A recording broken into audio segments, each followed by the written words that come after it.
AD Perus, há 72 anos, abençoando o Brasil. Cumprimento a todos com a paz do Senhor. Abra sua Bíblia comigo em Marcos, capítulo de número 5. Enquanto você procura, eu quero externar a minha gratidão ao pastor Erivaldo. Deus abençoe a sua vida pelo convite, pela oportunidade que o Senhor me concedeu. Saiba que o Senhor está sendo uma das pessoas que, através de você, Deus ele está realizando hoje uma das promessas dele na minha vida. Obrigado por ser usado por Deus, ao Du, a Dami, a todo o CJC. Sou muito grato por este conjunto. Muito obrigado por me suportarem. Deus abençoe a vida de cada um também que está aqui, meus amigos. Para mim é um motivo de muita honra. E para sempre o nome de Deus ele será glorificado. Leia comigo, a partir do versículo 15. E foram ter com Jesus e viram o endemoniado, o que tivera legião, assentado, vestido e em perfeito juízo, e temeram. E os que aquilo tinham visto contaram-lhe o que acontecera ao endemoniado e acerca dos porcos. E começaram a rogar-lhe que saísse do seu território. E entrando ele no barco, rogava-lhe que fora o endemoniado, que o deixasse estar com ele. Jesus, porém, não lhe permitiu, mas disse-lhe: vai para a tua casa, para os teus, e anuncia-lhes quão grandes coisas o Senhor te fez, e como teve misericórdia de ti. E ele foi e começou a anunciar em Decápolis quão grandes coisas Jesus lhe fizera, e todos se maravilharam. Pode tomar o seu assento. Quando o pastor ele me fez o convite, na verdade não foi um convite que ele fez, porque eu lembro que em uma das sexta-feiras, no culto no lar que os jovens fazem, era no culto da casa da Jaque e da Isa, elas me chamaram para pregar, eu preguei, e no final do culto, o pastor ele pediu a oportunidade para falar, para agradecer. Eu lembro que naquele dia o Du falou para mim que era o pastor que ia pregar, só que ele não pôde porque ele tinha feito uma cirurgia, né? Não lembro onde, acho que foi na cabeça. E aí eu tive a oportunidade de pregar, eu preguei, e no final ele pegou e disse assim: olha, já temos um pregador para a nossa festividade. Aí eu pensei, não, ele deve estar falando só para massagear o meu ego, né? Tudo bem. A gente chegou para os comes e bebes, ele chegou em mim e disse assim: olha, Mateus, e vai ser no sábado, tá bom? Aí eu falei, acho que a cirurgia que ele fez na cabeça deu algum... Ele deve estar com muita dor de cabeça, não é possível. Falei, não, mas tudo bem, quando chegar em casa... Eu não criei muita expectativa em cima disso. Passaram-se alguns dias, o Du ele me chama e ele diz assim: olha, Mateus, a festividade vai ser dia 8, 9 e 10, você prega no dia 9, a festividade é tal. O tema da festividade é tal. Eu falei, tá bom, agora é sério. O tempo passou, eu estudando todos os dias, eu estudava todos os meses que antecedeu a festividade, para Deus ele colocar uma palavra no meu coração. E cara, foi algo muito difícil. Foi algo que demorou muito para acontecer, porque eu estudava algo, eu pensava que era aquilo que eu ia pregar, e eu falava, não é isso que está queimando no meu coração. Sabe, eu juro para vocês, que eu busquei algo que massageasse o ego de vocês. Eu juro para vocês que eu quis pregar algo que massageasse o coração de vocês. Algo que talvez me traria uma boa visão de vocês. Algo que talvez as pessoas olhariam e diziam, olha, ele é bom. Ele prega sobre bênçãos, ele prega sobre milagres. Queria que vocês saíssem daqui dessa noite já crendo no sonho de vocês e que ele iria se realizar amanhã. Mas a palavra que Deus colocou no meu coração não foi essa. A palavra que Deus colocou no meu coração foi sobre cura.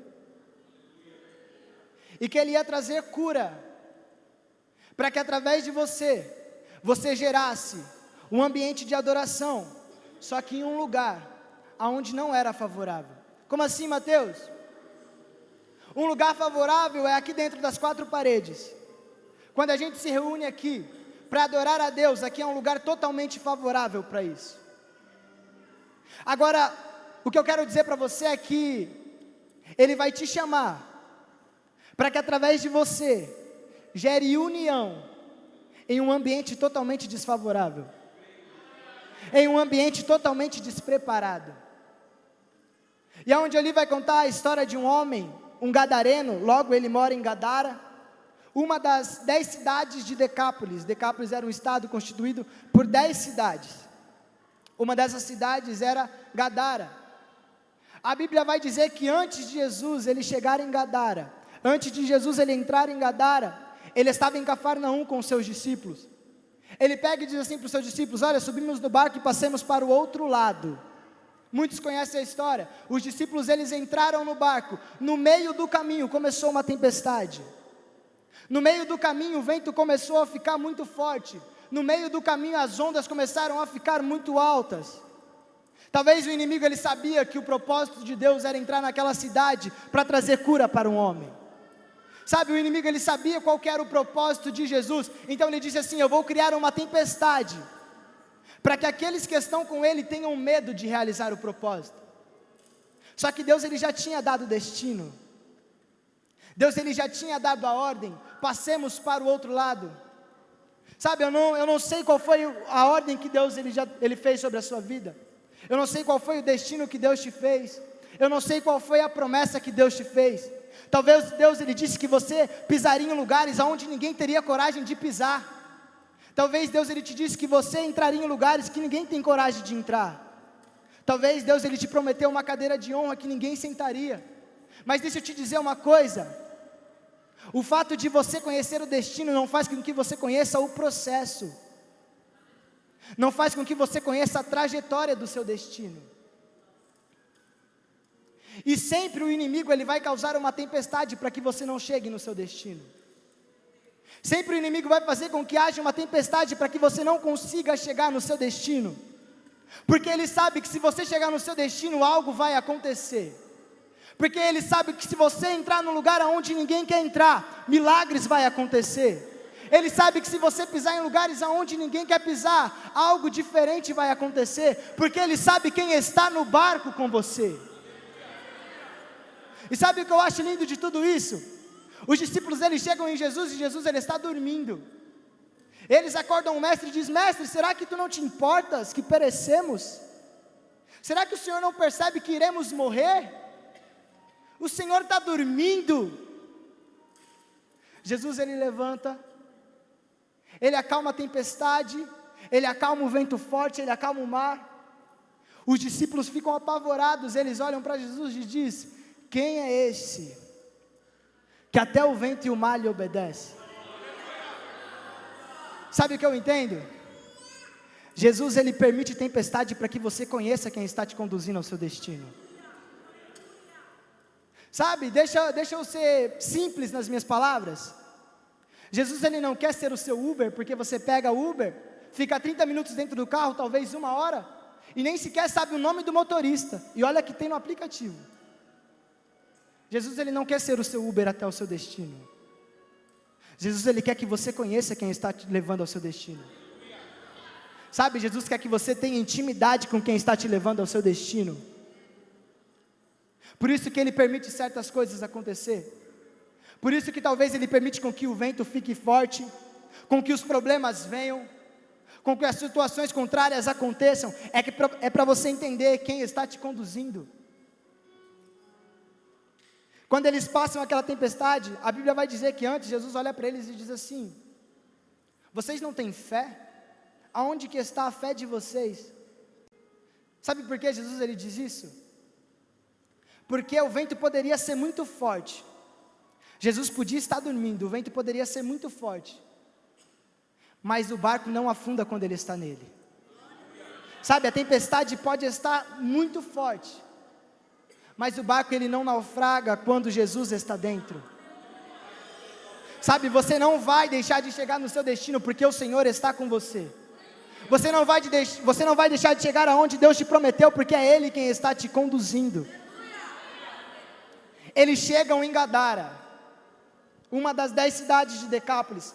Logo quando Jesus ele pisa em Gadara, a Bíblia vai dizer que aquele homem gadareno, Ele era um homem que vivia nos sepulcros, vivia andando no cemitério. Dia e noite ele vivia no cemitério. Ficava gritando todos os dias e todas as noites. Ele pegava pedra para se cortar. Ele se cortava nas montanhas que tinha daquele lugar, nas rochas das montanhas que tinha naquele lugar. As pessoas até tentaram ajudar ele. As pessoas prendiam ele com corrente, com grilhões. Mas a Bíblia diz que o espírito imundo que estava dentro dele era tão forte que ele conseguia despedaçar as correntes, que ele conseguia, amassar as prisões também. Não encontrei o termo. Esmiuçar. Glória a Deus pelos pastores. E aquilo era tão forte que eles não conseguiram ajudar. Sabe, aquela população tentou fazer tanto por aquele rapaz, que não deu certo, que elas dizem, quer saber? Não está influenciando na nossa vida? Deixa ele desse jeito. Não está atrapalhando nos nossos benefícios? Deixa ele desse jeito. Não está mudando o meu ganha-pão? Não está interferindo no meu sustento? Deixa ele desse jeito. Só que Jesus, ele entra naquela cidade. E quando ele entra naquela cidade, a Bíblia vai dizer que imediatamente, aquele homem possuído pelo Espírito que estava dentro dele, corre depressa até Jesus e se prostra. Ele diz, mestre, Jesus, filho de Davi, o que eu fiz contra você? Não me perturbas. Eu vejo claramente nesse texto que o inimigo, ele percebeu que Jesus, ele tinha passado a tempestade, e agora ele tinha chegado naquela cidade para fazer algo incrível. Sabe, e aí Jesus, a Bíblia vai dizer, que Jesus, ele pega e fala para aqueles demônios, quantos são? Ele diz, somos uma legião. Jesus, ele permite com que aqueles demônios, eles saiam daquele homem, e entrem na manada de porco que estava pastando naquele lugar. Eles entram naqueles porcos e eles se jogam e morrem afogados. A Bíblia vai dizer que as pessoas que cuidavam daqueles porcos, elas saem para dar a notícia do que tinha acontecido. Elas chegam para dar a notícia do que tinha acontecido, e quando elas chegam para dar a notícia, eles ficam pensando, nossa, será que isso é verdade? Ninguém conseguia curar aquele rapaz. Sabe, ninguém conseguia fazer algo por aquele moço. Eles chegam até aquele lugar. Quando eles chegam até aquele lugar, eles veem aquele rapaz sentado, aquele rapaz limpo, aquele rapaz com vestes novas, porque ele andava nu, aquele rapaz com uma boa aparência. Eles se assustam e perguntam, o que é que aconteceu? Eles dizem, olha, esse tal de Jesus, ele tirou esse espírito imundo que estava dentro dele, porém, esse espírito começou a entrar nos porcos, e os porcos se jogaram. Ao invés daquele povo, ao invés dos gadarenos ficarem felizes com a notícia de que aquele homem tinha sido liberto, os gadarenos, eles começaram a ficar irritados, porque agora, aquilo que era sustento para eles tinha morrido. Para eles não importava se o homem, ele tinha sido curado. O que importava para eles é que o sustento deles tinha morrido. Aquilo que trazia prazer para eles tinha morrido. Aquilo que para eles já era costume tinha morrido. Aquilo que para eles já era hábito agora tinha morrido.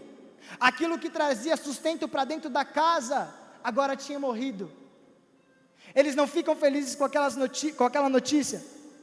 Eles olham para Jesus e dizem assim, olha Jesus, nós não queremos mais você aqui no nosso território.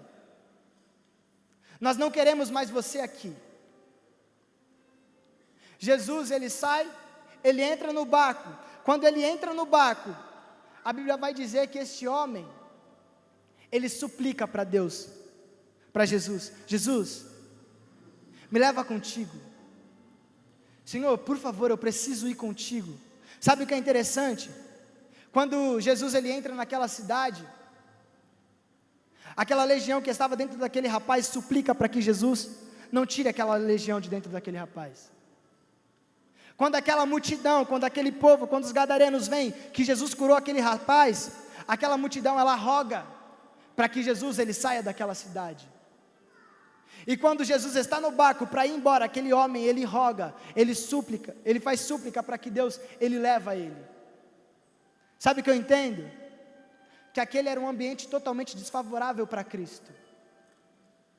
Que aquele era um ambiente totalmente desfavorável para Cristo. Jesus, ele entendeu que se ele ficasse naquela cidade, as obras dele seriam limitadas. Jesus entendeu que se ele ficasse naquela cidade, o trabalhar dele seria limitado, mas ele sabia que se aquele rapaz ficasse, o trabalhar de Jesus ele seria expandido. Ele saberia que se aquele rapaz ficasse, o nome de Jesus seria aceito. Então ele pega e fala assim: não, você não vai comigo. Você vai ficar aqui e vai anunciar para sua casa tudo o que eu fiz por você e a misericórdia que eu tive por sua vida. Sabe o que é interessante? O interessante é que ele não faz o que Jesus pede. Porque a Bíblia vai dizer que ele sai por toda Decápolis. Ele sai por todas aquelas cidades anunciando o que Jesus fez. Sabe, para ele não era suficiente somente falar na casa dele o Jesus que curou ele. Para ele não era suficiente somente falar para a família dele o que Jesus fizera por ele. Sabe, ele queria que todos os lugares que fossem desfavoráveis a presença de Jesus chegasse, em todos os ambientes, ele queria que a presença de Jesus chegasse. Deixa eu dizer algo para você nessa noite. Deus ele quer usar a sua vida, para que você entre em ambientes totalmente desfavoráveis. Sabe, Deus ele quer gerar cura em sua vida, para que através da cura que ele gerou em você, os ambientes sejam totalmente cheios de Deus. Talvez você não entenda as circunstâncias que você está vivendo. Talvez você não entenda os ambientes em que você está vivendo. Talvez para você é até sufocador estar nos ambientes em que você estava. Talvez você pensou: Senhor, não era esse ambiente que eu queria estar. Não era nesse lugar que eu queria estar. Mas o Senhor manda te dizer que é o ambiente necessário para aquele trabalho. Que é o ambiente necessário para que o nome dele seja aceito. E é através da sua vida que isso vai acontecer. É através de você que isso vai acontecer. Deixa eu abrir um parênteses. Há 1 ano e meio atrás, 2 anos atrás, quem me conhece sabe que o meu último desejo era estar aqui em cima. A minha última vontade era estar aqui em cima. Eu tinha muitos outros sonhos, eu tinha muitos outros projetos. Na verdade, eu não queria nem saber de nada da vida. E eu lembro que um dia eu estava na minha casa, a irmã Simone, ela me chamou no WhatsApp e disse assim: Mateus, eu preciso da sua ajuda. Aí eu disse assim: oxi, mas é para quê? Aí ela falou assim: eu preciso da sua ajuda para que você trabalhe na consagração junto comigo. A minha resposta poderia ser muito bem: tá doida? Ou, lógico que não. Vou pensar. Mas de imediato a minha resposta foi: tá bom. Quando eu respondi ela, eu bloqueei o celular, eu pensei comigo mesmo: o que eu fiz? Por que eu tomei essa decisão? Por que eu aceitei fazer parte desse trabalho? Naquele momento eu entendi o que estava escrito em Jeremias: quando existe um fogo cerrado dentro do seu coração, não adianta você querer tomar as suas próprias decisões. Quando existe um fogo cerrado dentro do seu coração, talvez você pense: por que eu aceitei entrar nesse lugar? Por que eu aceitei fazer parte desse conjunto? Por que eu aceitei fazer parte disso? É porque existe um fogo que queima dentro de você, e esse fogo não te dá descanso. Esse fogo não deixa as suas decisões serem mais fortes. Esse fogo não deixa com que as suas atitudes sejam maiores que aquilo que o Senhor tem para você. Se você pensa em parar, eu sinto muito, mas tem um fogo dentro de você que não vai te dar descanso algum.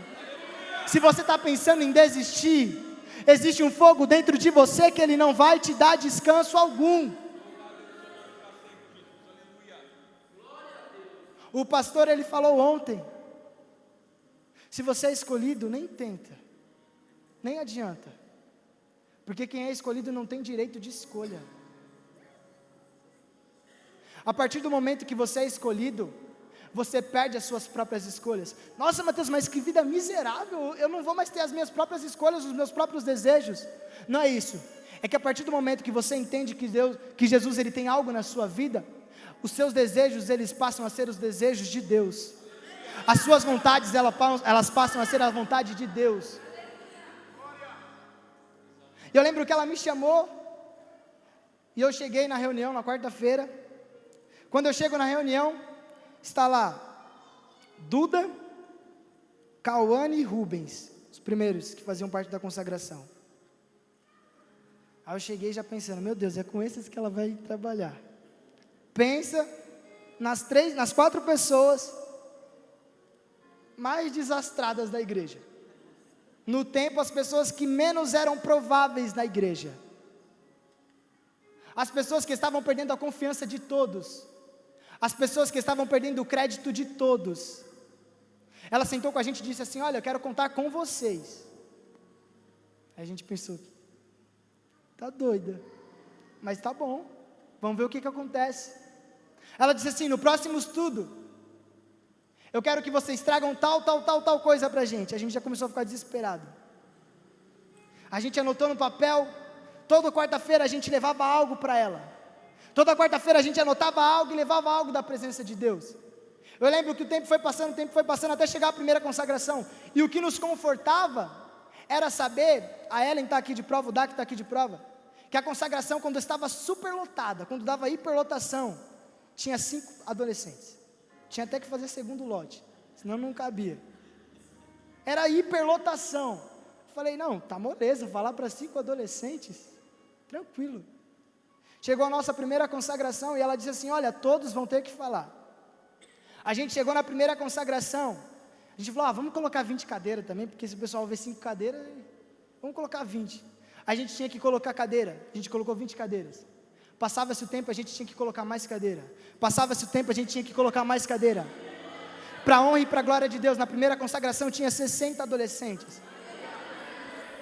Aí eu peguei e falei assim, agora eu não quero mais falar.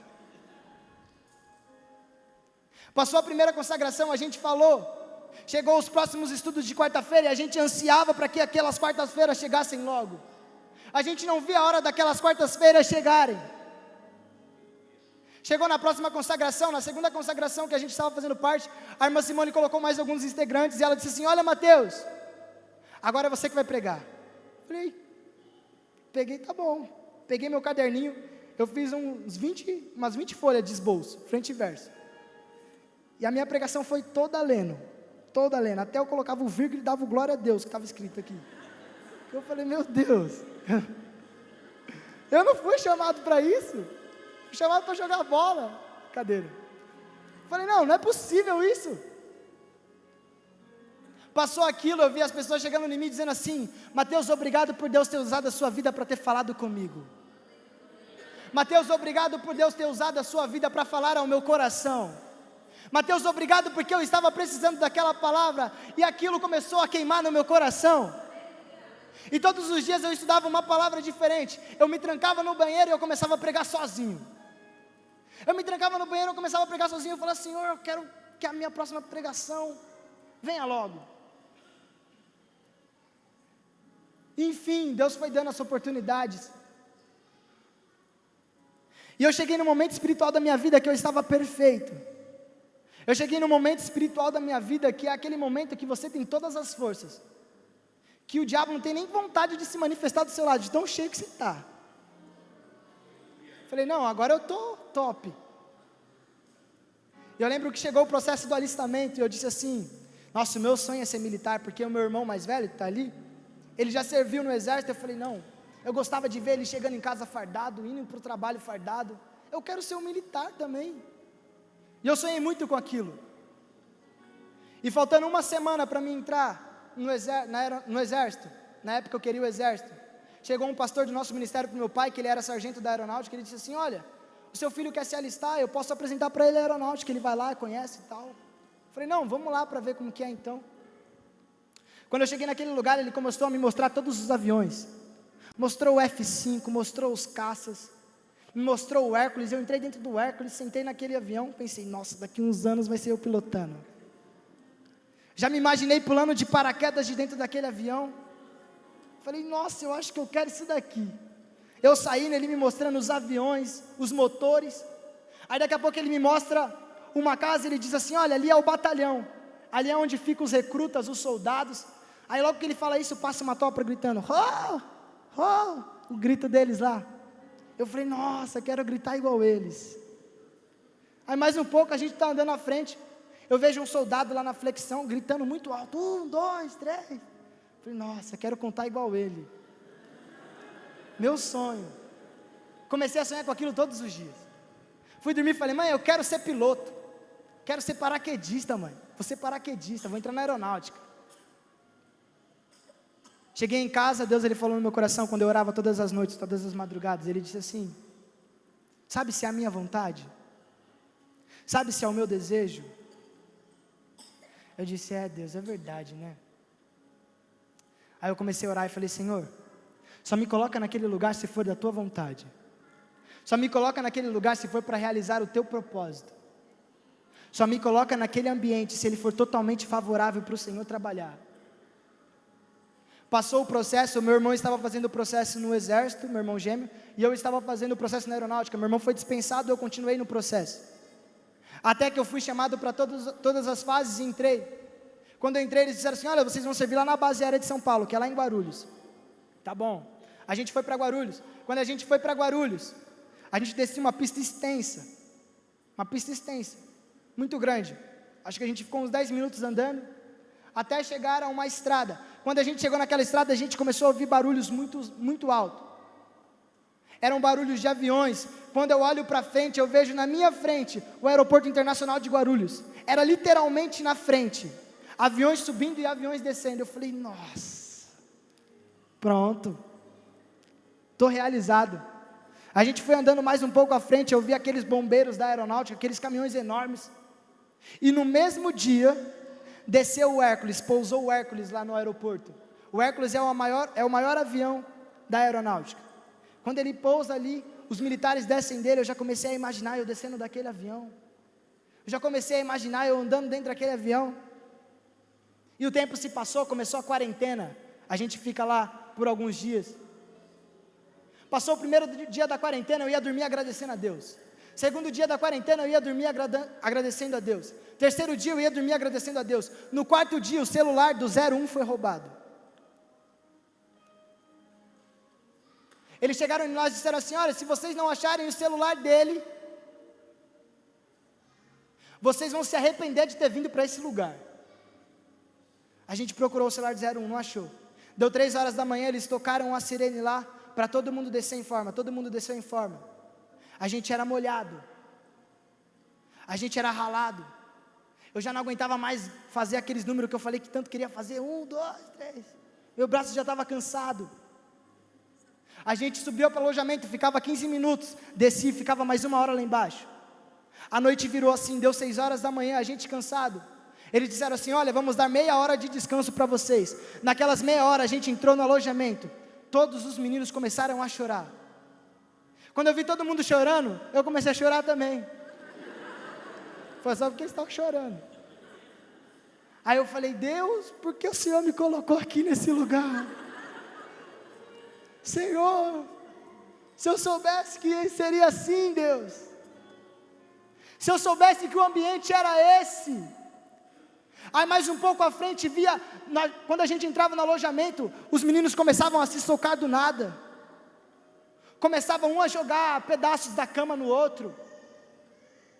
Era aquele lugar onde todo mundo começava a falar palavrão. Um queria ser mais forte que o outro, um querendo derrubar o outro. E eu disse, Senhor, por que esse ambiente? Eu perdi a minha primeira consagração, porque eu estava na quarentena. Eu falei, Senhor, eu queria 1000 vezes estar na consagração. Passou-se o tempo do recrutamento, eu estava tirando serviço. Eu lembro que era num sábado de Santa Ceia. Eu estava tirando serviço, encostado lá na parede, já triste, chateado, desanimado. E eu comecei a lembrar da oração que eu fiz antes de entrar. E eu comecei a lembrar de tudo que eu pedi para Deus antes de entrar. E eu lembro que eu encostado, eu comecei a cantar baixinho. Ainda que para te servir, Jesus, eu tenho... Não precisa tocar não, porque você não vai achar o tom. Jesus, eu tenho que chorar. Te seguirei porque comigo estarás. Sofrer contigo é bem melhor do que errar.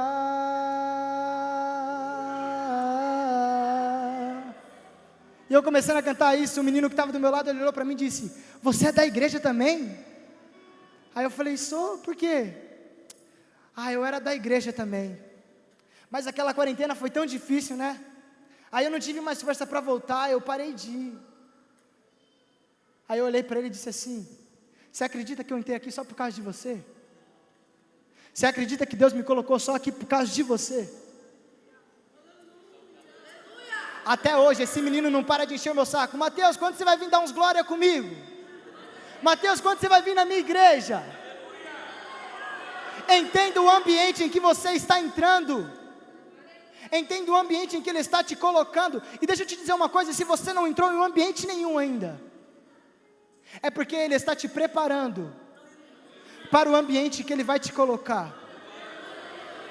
Para o ambiente em que você vai entrar. Talvez não seja um ambiente favorável, talvez não seja um ambiente propício, mas é preciso você dentro dele para que o nome dele seja exaltado. Mas é preciso você dentro desse ambiente para que o nome dele seja glorificado. E aí lembro que eu orei para Deus. Eu falei: Senhor, pelo menos eu queria ser infantaria. Infantaria é aqueles caras que pegam a arma, saem andando com cara de bravo. Eu falei: pelo menos eu queria ser isso. Me formei com uma nota muito boa no recrutamento. Vim para aqui, para São Paulo, no PAMA, onde eu tinha conhecido os aviões. Eu vim com uma nota muito boa, eu vim muito antigo. No meu posto de serviço eu era o militar mais antigo. Na minha esquadrilha eu era o militar mais antigo.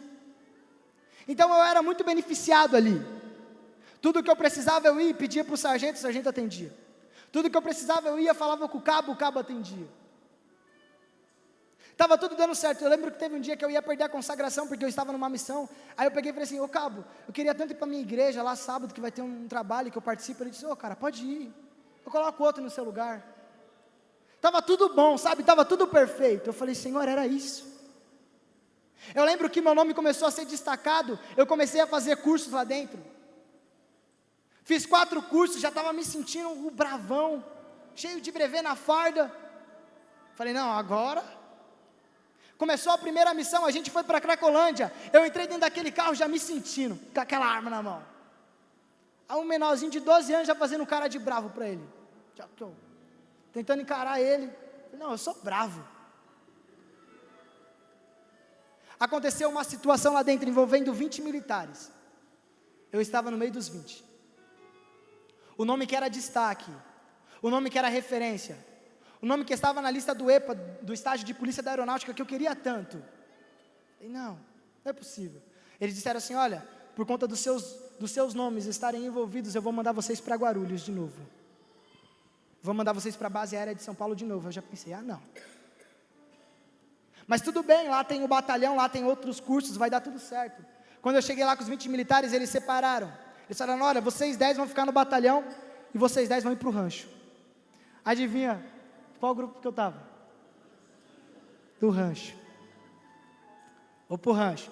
A gente desce para o rancho, o tenente ele reúne os 10 militares que chegaram lá e disseram assim: olha, existem várias funções aqui dentro. Existe a função de garçom, existe a função de dispenseiro, existe a secretaria, existe a função do depósito e existe a função de copeiro. Adivinha qual função que eu estava? São todas ruins que não dá nem para chutar, né? Eu estava na função de copeiro. Quando ele falou que eu ia para a Copa, eu tive uma esperança, porque existe 2 copas, a Copa da frente e a Copa de trás.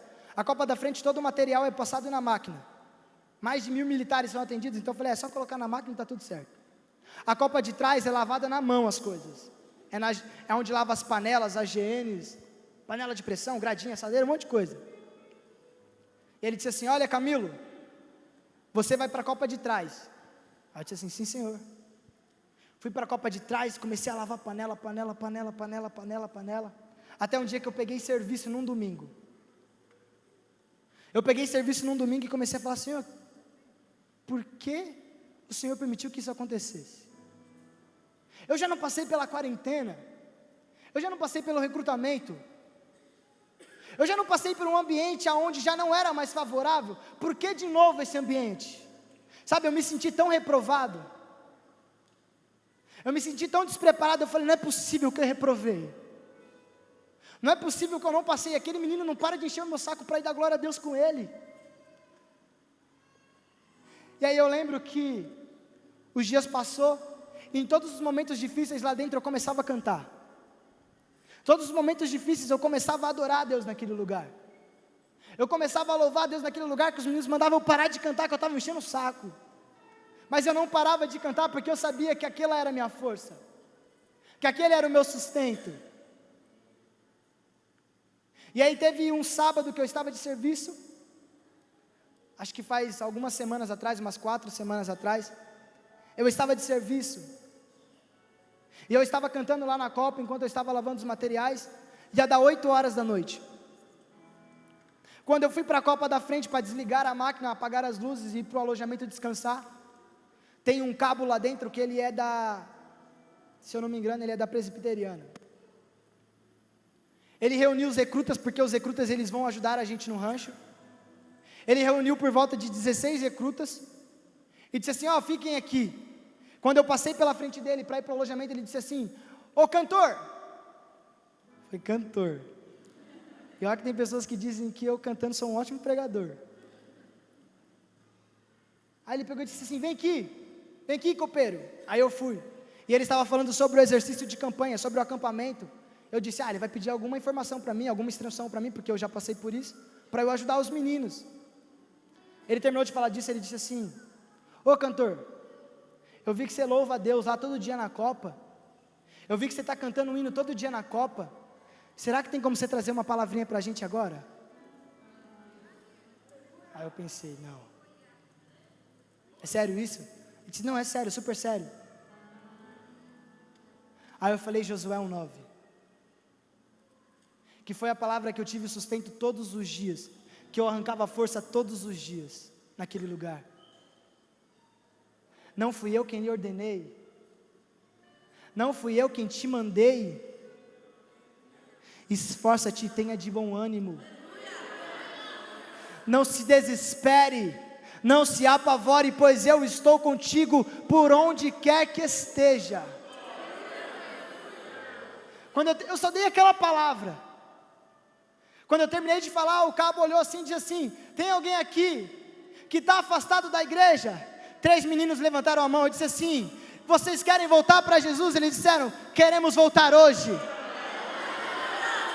Naquele momento eu não me contive, eu comecei a chorar, e eu falei, Senhor, obrigado pelo ambiente em que o Senhor me colocou, Senhor, obrigado pelo lugar que você me colocou, porque o ambiente pode ser totalmente desfavorável, mas Ele tem algo incrível para fazer na sua vida, Ele tem algo incrível para fazer através da sua vida. Não se importe com o ambiente, não se importe com o lugar aonde Ele está te colocando, aonde Ele vai te colocar, é tudo para a honra e para a glória de Deus, é tudo para que o nome dEle seja glorificado.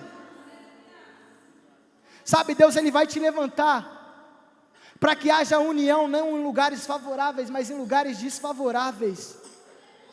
Vai haver união para que o nome dEle seja glorificado em lugares totalmente desfavoráveis. Fica de pé, por favor.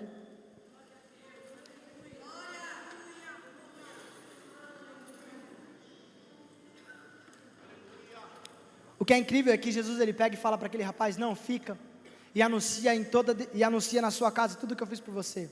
E a Bíblia diz que ele sai anunciando em toda Decápolis, as 10 cidades que existiam naquele lugar.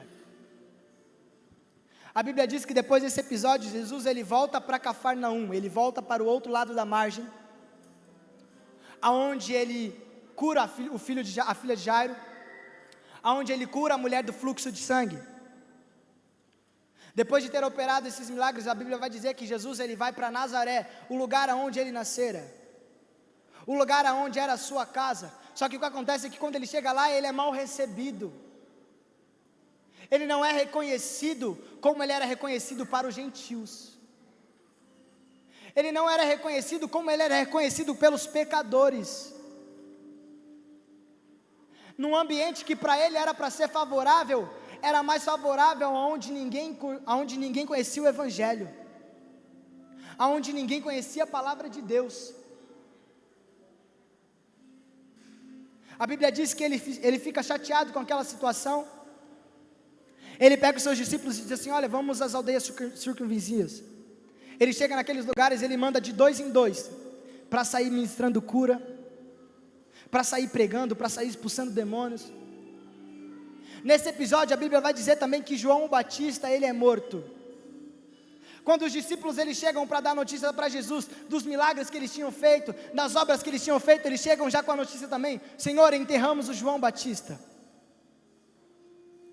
A Bíblia diz que Jesus ele pega os seus discípulos, e ele vai para o deserto, ele diz: olha, vamos descansar, vamos repousar. Só que quando ele chega naquele lugar, uma grande multidão vê para onde ele está indo, e a multidão segue ele. Quando aquela multidão segue ele diz assim: olha, não dá para mim descansar quando tem muita gente precisando de mim. Sabe, não dá para eu ficar parado enquanto tem muita gente que precisa de mim. Ele vai àquele lugar e começa a falar com as pessoas, começa a curar aquelas pessoas. O tempo se passa, os discípulos olham para ele e dizem: mestre, está ficando muito tarde, não é melhor o Senhor despedir eles, que não tem nada para comer? Aí Jesus pega e fala assim: o que vocês têm? 5 pães e 2 peixinhos, é o suficiente. Ele multiplica aqueles 5 pães e 2 peixinhos, aquela multidão é saciada. Depois disso a Bíblia vai dizer que Jesus ele pega os seus discípulos e diz assim: olha, passei para Betsaida. A Bíblia diz que só os discípulos vão. Jesus ele fica no monte orando e se despedindo daquela população. Quando os discípulos estão na metade do caminho, novamente o mar começa a ficar revolto, novamente a tempestade começa a acontecer. Eu lembro que na primeira tempestade que os discípulos enfrentaram, Jesus disse assim: não tendes fé? Talvez eles pensaram na segunda tempestade: naquela a gente poderia ter fé, porque ele estava no barco, mas como que a gente vai ter fé se ele não está no barco? Como que a gente vai acreditar que a gente vai vencer se a gente não está vendo ele? No primeiro ambiente a gente via, nesse a gente não consegue nem ver. Como que eu vou ter fé em um ambiente que eu não vejo ele?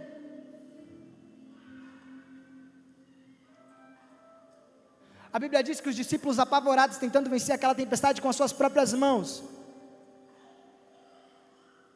eles veem um homem caminhando sobre a tempestade, eles veem um homem caminhando sobre aquelas águas agitadas. Uns pensaram que era fantasma, uns ficaram apavorados. E sabe o que eu acho incrível? É que enquanto eu estava lendo, eu vi que Jesus ele trouxe a resposta que eles fizeram na primeira tempestade. Qual que foi a pergunta deles? Quem é esse que até o vento e o mar lhe obedece? Na segunda tempestade ele vem sobre o mar dizendo: sou eu. Eu sou aquele que acalma a tempestade dentro do barco, mas eu também sou aquele que acalma a tempestade fora do barco. Eu sou aquele que acalma a tempestade em ambientes favoráveis, mas também acalma em ambientes desfavoráveis.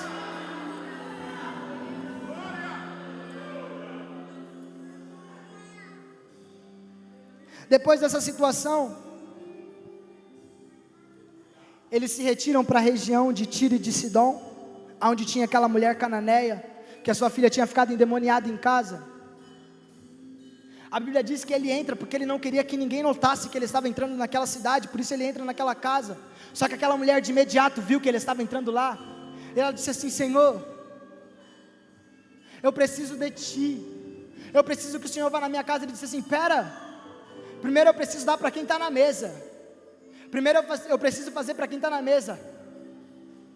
Mas aquela mulher, ela conhecia quem ela estava suplicando, ela conhecia quem ela estava pedindo, ela sabia que ele era aquele que tinha feito vários milagres, aquele que tinha multiplicado pães e peixes, aquele que tinha curado cegos, paralíticos, enfermos. E ela disse assim: Senhor, se eu só comer a migalha que está nessa mesa, já é o suficiente.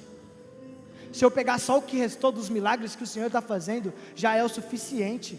Se eu pegar só o pouco do que o Senhor está operando, já é o suficiente. Jesus, ele diz: pode ir embora, que a sua filha está salva, ela está liberta dos demônios. Depois a Bíblia vai dizer que ele sai da região de Tiro e Sidom, e aí acontece algo incrível, porque a Bíblia vai dizer que ele vai até o mar da Galileia, pelos confins de Decápolis. Pelos confins de Decápolis, aquelas 10 cidades pela qual ele tinha entrado e outrora foi expulso. Ele está caminhando pelaquela cidade novamente. Só que ele não está caminhando só ele e os 12 discípulos. A Bíblia vai dizer que está caminhando ele e uma multidão. E já faz 3 dias que tem uma multidão seguindo ele por aqueles confins de Decápolis. Aí eu comecei a pensar: mas ele não tinha sido expulso? Mas ele não tinha sido rejeitado? Só que aí eu lembrei daquele homem que ficou naquela cidade e começou a anunciar em um ambiente totalmente desfavorável que Jesus fazia milagre, que Jesus operava milagre, que Jesus transformava, que Jesus sarava e que Jesus curava.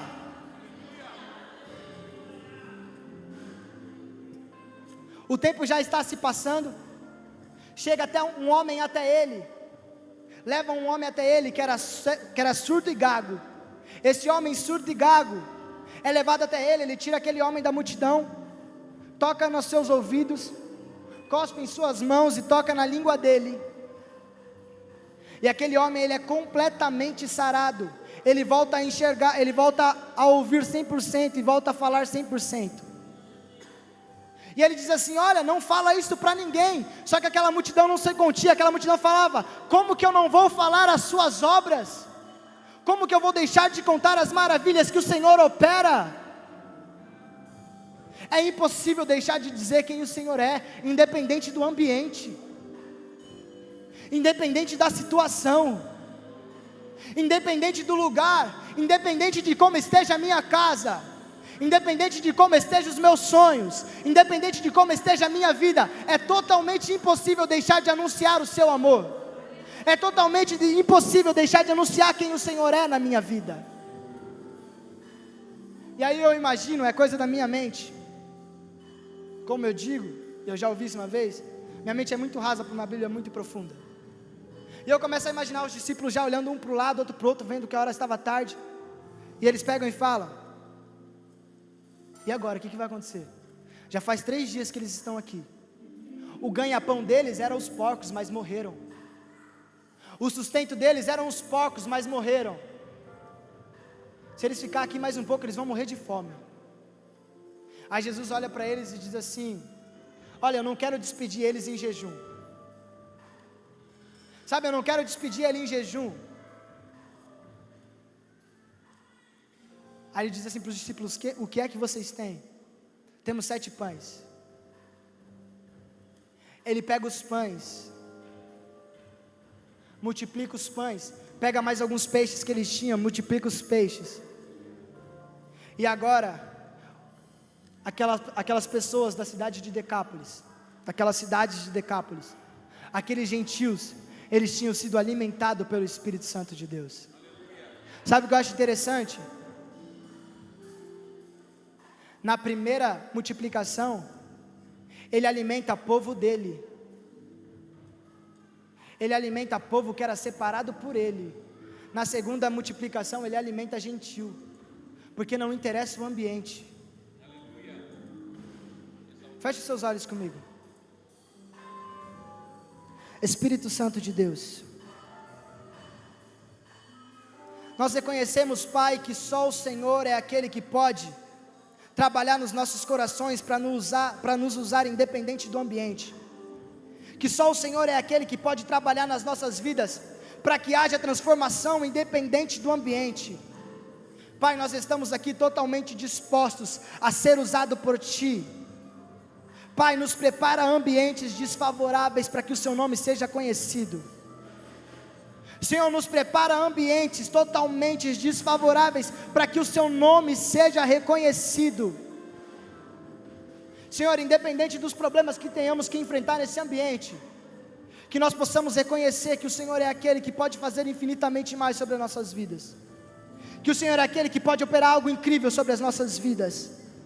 Em nome de Jesus, Pai, trabalha nos nossos corações, Pai, muda a nossa mente, Senhor, para que a gente possa enxergar o Senhor em tudo o que fizermos, para que nós possamos enxergar o Senhor em todos os ambientes que entrarmos, e que por mais que esteja difícil, Pai, a gente possa ver o Senhor em tudo, e que independente dos sofrimentos, a gente ainda possa Te adorar, e que independente da situação, a gente ainda possa Te adorar.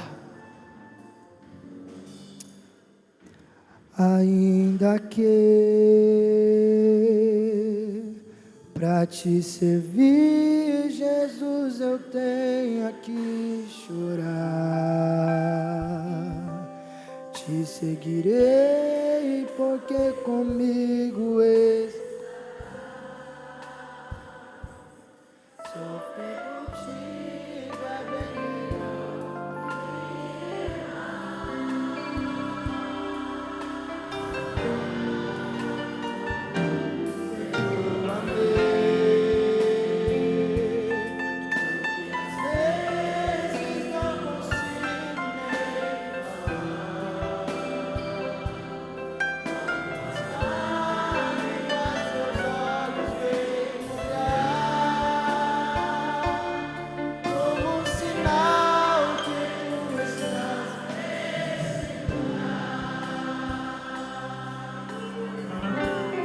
Ó Jesus,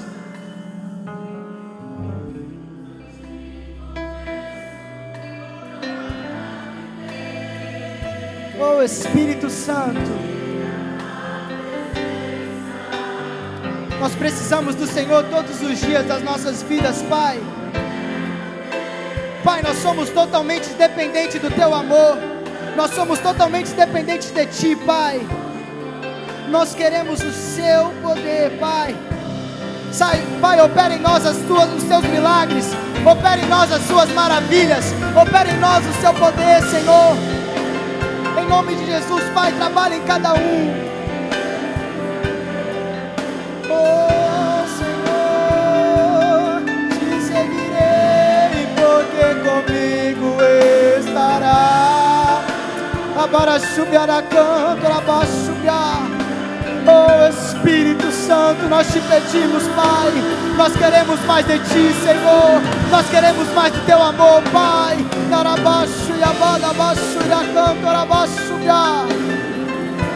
Oh Espírito,